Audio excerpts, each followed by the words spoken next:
আজকে যে হামলা হয়েছে বিগত 16 বছরে এই দুঃসাহস করে নাই। আমরা এই সেনা প্রধানকে আর এক মুহূর্তের জন্য সেনা প্রধান হিসাবে দেখতে চাই না।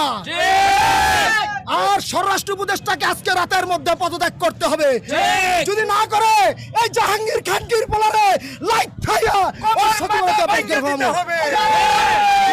এই জাহাঙ্গীর মাদার চোদ এই উপদেষ্টা পদে থাকতে পারবে না। আমরা এই জাহাঙ্গীর এই উপদেষ্টা স্বরাষ্ট্র উপদেষ্টা জাহাঙ্গীর মাদার চোদের পদত্যাগ চাই। আমরা জাহাঙ্গীরের চামড়া, স্বরাষ্ট্রমন্ত্রীর চামড়া,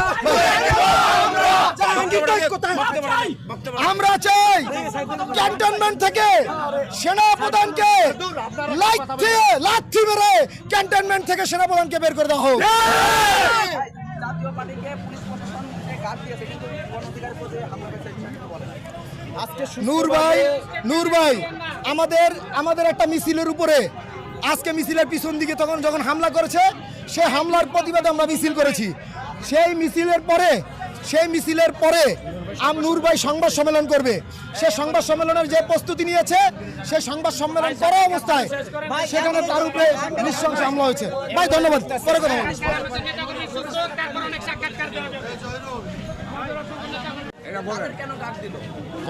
আপনারা জানেন যে জাতীয় পার্টির নেতাকর্মীরা তাদের পার্টি অফিসের সামনে অবস্থান করছিল। আমাদের একটি শান্তিপূর্ণ মিছিল রাস্তা দিয়ে যাচ্ছিল, তারা পিছন থেকে ইট পাটকেল নিক্ষেপ করে। সেই ক্ষেত্রে আমাদের কিছু বাকবিতণ্ড হয় এবং সঙ্গে সঙ্গে পুলিশ এবং সেনাবাহিনী তাদেরকে প্রাচীরের মতো গার্ড দেয়।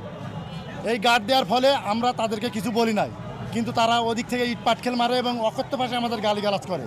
পরবর্তীতে আমরা সিদ্ধান্ত নিয়ে আমরা পার্টি অফিসের নিচে, আমাদের যে পার্টি অফিস আলরাজি কমপ্লেক্সের নিচে আমরা খুব সুন্দরভাবে আমাদের অবস্থান করি এবং সংবাদ সম্মেলন করার জন্য আমাদের শীর্ষ নেতা জননেতা ভিপি নূর কথা বলছিল।